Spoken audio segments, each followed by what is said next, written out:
Hello and welcome to Games Then and Now. Today we'll be looking at the top 10 most memorable encounters from World of Warcraft Vanilla. We'll be looking at fights from raids, dungeons, and even the open world.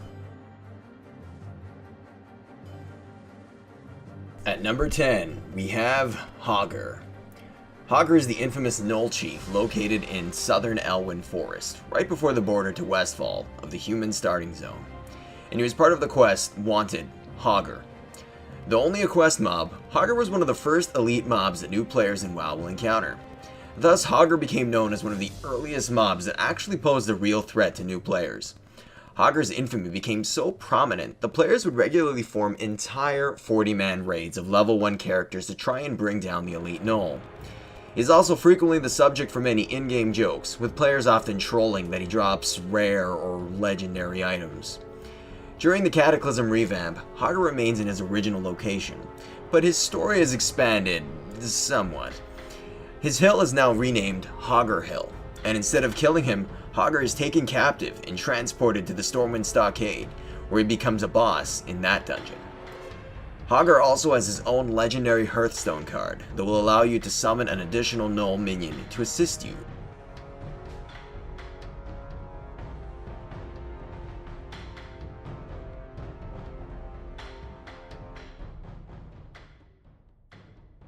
At number 9, we have Edwin Van Cleef. Prior to the Cataclysm, Van Cleef was the final boss of the Deadmines dungeon, and for many Alliance players, was one of the first truly epic boss encounters they would have faced. Van Cleef was the leader of a band of outlaws called the Defias Brotherhood, a gang set on destroying Stormwind and taking apart the human capital. Following a quest chain starting in Westfall, players ventured into the Deadmines, fighting countless of Van Cleef's guards and minions to ultimately face the outlaw once and for all. Players fought Van Cleef atop a massive ship that the Brotherhood had planned to use to attack Stormwind. However, through the courage of the players, Van Cleef is defeated and killed. However, the story of the Brotherhood would not end there, as the Defias gang continued to operate even across the sea in Dustswallow Marsh, where we find out that the Brotherhood was actually working with the Black Dragon Onyxia, and was partially responsible for the kidnapping of King Varian Wrynn during Vanilla. After the Cataclysm, we find out that Van Cleef's daughter, Vanessa, had been secretly manipulating events in the revamped Westfall to reform the Brotherhood and take up her father's cause and have her revenge on those who killed him. Vanessa would ultimately take her father's place as the true leader and final boss of the Deadmines, though she is only accessible in the heroic mode of the encounter, seen at level 85, where she uses her mastery of poisons to shroud players in a dangerous illusion.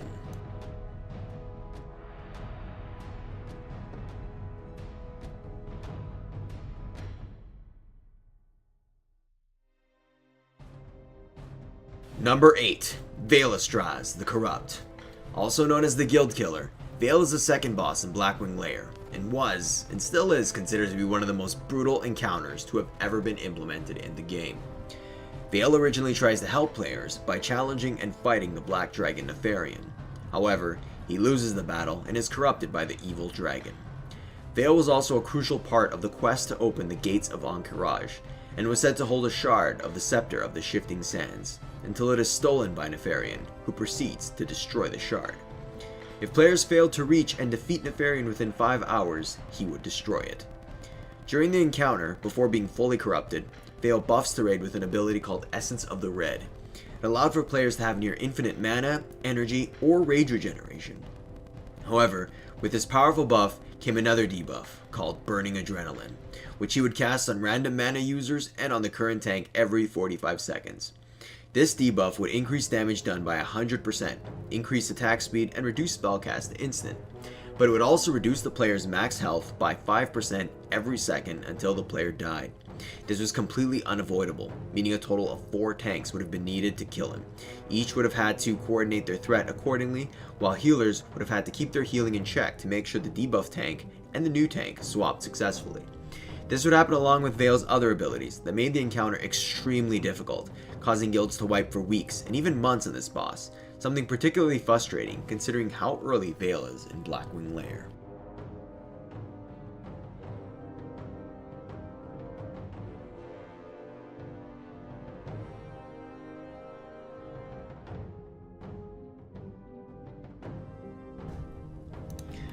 Number 7. Acar the Soul Flayer.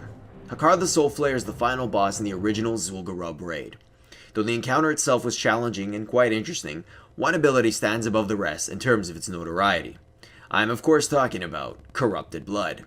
Through an in-game bug, this ability caused a mass epidemic outside the raid, killing players en masse, as the disease was spreadable to players and even NPCs. The ability dealt around 900 to 1000 damage and 200 damage every second to the target, and it could also spread to nearby enemies for a total of 10 seconds. Now the bug essentially involved the player's pet contracting the debuff and then dismissing said pet in less than 5 seconds. If the player then resummoned this pet in a city, the disease would still be active and begin to spread. The disease instantly killed low-level players. Some players of course did this intentionally, trying to deliberately bring the infection into cities, infecting entire zones within hours. For days, this disease would kill players so often that the cities would be littered with skeletons.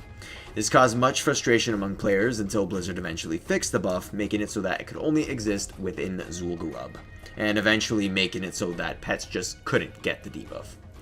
This was in many respects the first incident of a virtual epidemic modeled in a video game. And though Blizzard stresses its games are never intended to reflect the real world, many university and medical studies were done on how the debuff was spread and the way people reacted to it. The incident was also very influential for Blizzard's zombie invasion event that occurred prior to the Wrath of the Lich King's release. Acar the Soulflayer also made a return as a 5-man boss in the revamped Zul'Gurub during the Cataclysm. At number 6, we have the Four Horsemen in the level 60 version of Naxxramas. Originally consisting of Thane Korthos, Lady Blamu, Sir Zeliek, and High Lord Alexandros Mograine, the original Ashbringer, the Four Horsemen is considered one of the most difficult encounters to ever hit WoW, taking a total of 7 weeks to first be defeated, and requiring insane amounts of timing and coordination. One of the main difficulties for the encounter was the amount of tanks that was needed to successfully deal with each boss. As the debuffs the Horsemen casted on players forced players to each tank them separately. This was difficult because this meant that guilds would have had to gear and prepare additional tanks to face this encounter, even after a strategy was figured out. The encounter involved rotating tanks in and out of range of the Death Knight's buffs to avoid stacking them too high, while contending with each of the Horsemen's own abilities, which were pretty formidable. Of note, since this encounter featured Alexandros Mograine, the original Ashbringer, who had been betrayed by his son and raised as a Death Knight by Kelthuzad, the original corrupted Ashbringer was an obtainable weapon from the encounter.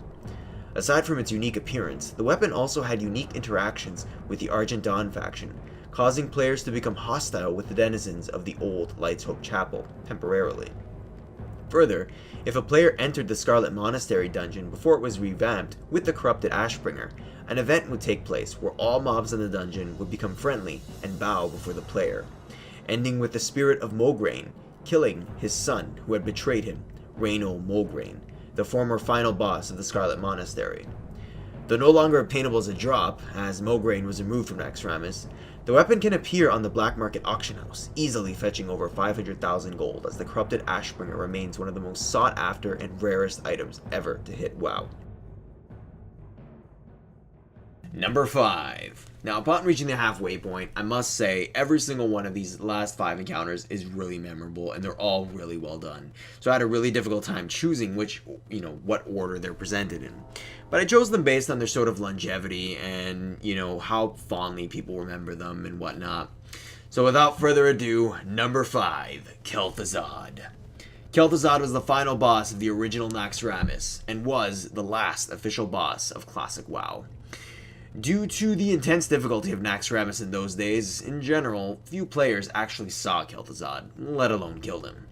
However, his important place in the lore and as a raid boss make him a particularly memorable part of the world of Warcraft. Kelthuzad has the distinction on this list of also appearing as a villain in Warcraft 3, making him a recognizable figure among longtime players of the Warcraft games. And Blizzard emphasized this through one of the first voice-recorded trailers featuring Kelthuzad that introduced players to his transformation from a weary archmage in Dalaran to the powerful necromancer he became. Blizzard also created a short story called The Road to Damnation, further detailing Kel'Thuzad's story. Kelthuzad served as Archlich and Lieutenant of the Lich King himself. Kelthuzad was a master of necromancy and the dark magics of the frozen wastes of Northrend. and in its original form, this fight was completely relentless in terms of overall difficulty due to its high DPS requirements and unforgiving nature. The fight comes equipped with adds, hard-hitting spells, many of which are one-shots, and an MC that if not controlled could easily annihilate your raid. All of this made Kelthuzad easily one of the most difficult encounters in all of Classic WoW.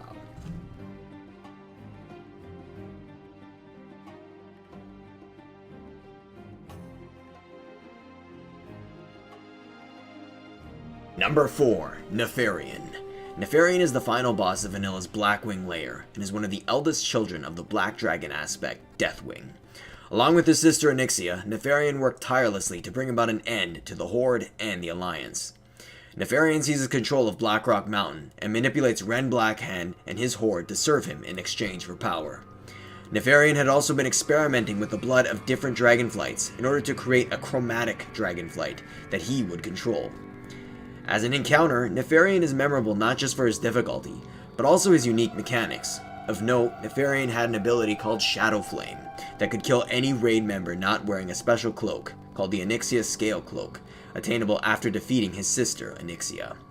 Alternatively, hiding behind Nefarian's throne could also do the trick, but it wasn't always reliable. Nefarian could also mimic abilities of players in the raid. Nefarian could mimic one ability from each class, with a special dialogue indicating which ability he would be using. Until the release of AQ, Nefarian was considered the hardest encounter in the game, and remains a memorable fight to this day. During the Cataclysm, Nefarian makes a comeback along with his sister Onyxia in the Blackwing Descent as well.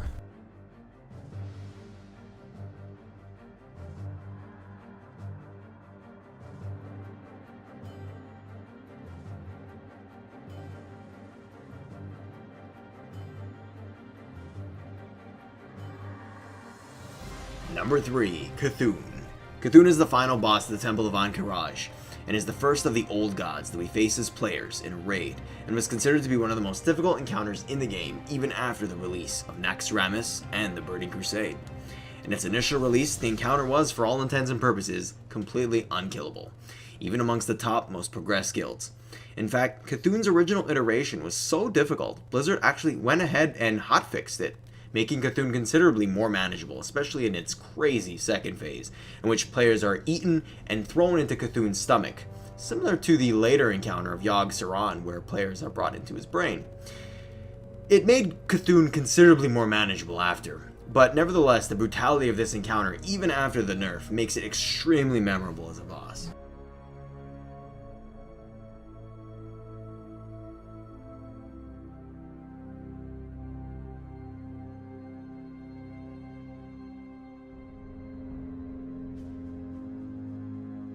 Number 2. Onyxia. Like Nefarian, Onyxia is a black dragon and one of the eldest children of the dragon aspect, Deathwing. She conspired to take apart the Alliance from the inside by posing as an advisor to Prince Anwin Wrynn. Onyxia was also responsible for having King Varian Wrynn kidnapped and removed from Stormwind, and until Wrath, remained in her human form, standing next to the Prince and High Lord Bolvar in the Stormwind Keep. After a long quest line that was unique for both Horde and Alliance, players would acquire access to Onyxia's lair, a 40-man raid that pitted players against the Broodmother herself. Though Onyxia is not considered the most challenging of Vanilla's encounters, it remains a popular one, both for the epic questline that led up to her, and for essentially defining what fighting a mighty dragon was like in WoW. Everything from whelp adds, flame breath abilities, and even a flight phase, Onyxia is the definitive dragon encounter. Aside from the raid itself, Onyxia's popularity also stems from a video that was posted during Vanilla, featuring a raid wiping on the dragon and the raid leader subsequently berating his fellow raiders for their incompetence. The pure rage of the raid leader made the video quite popular, and it was funny how extreme his anger got. In Wrath of the Lich King, Onyxia was reintroduced as a level 80 raid boss, with updated loot, and many of the achievements that were attached to this new raid are references to that video.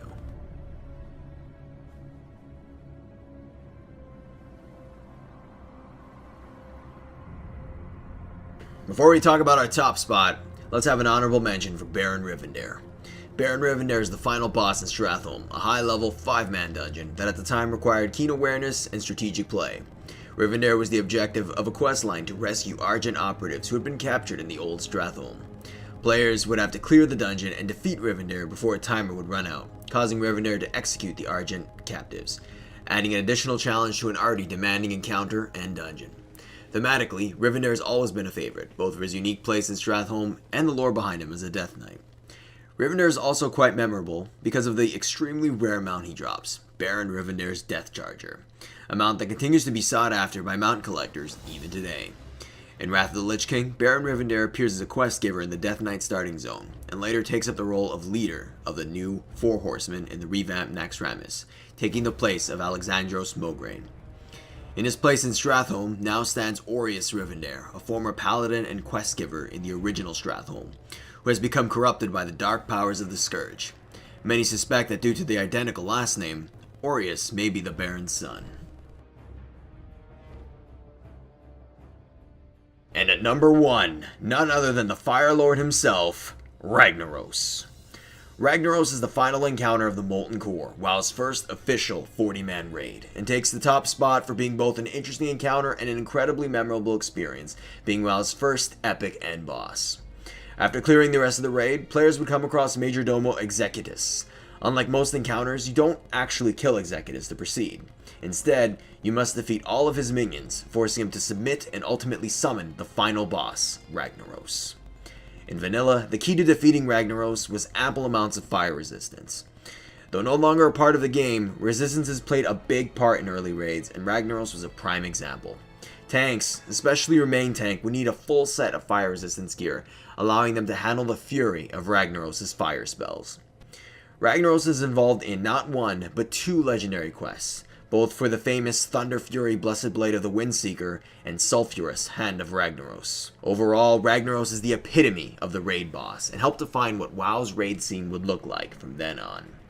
Ragnaros would make 2 comebacks, one during the Cataclysm as the final boss of the Firelands, and again during the relaunched Molten Core, released in celebration of WoW's 10th anniversary. And that's all for today, folks. Thanks for watching, and stay tuned for more videos coming soon. Take care.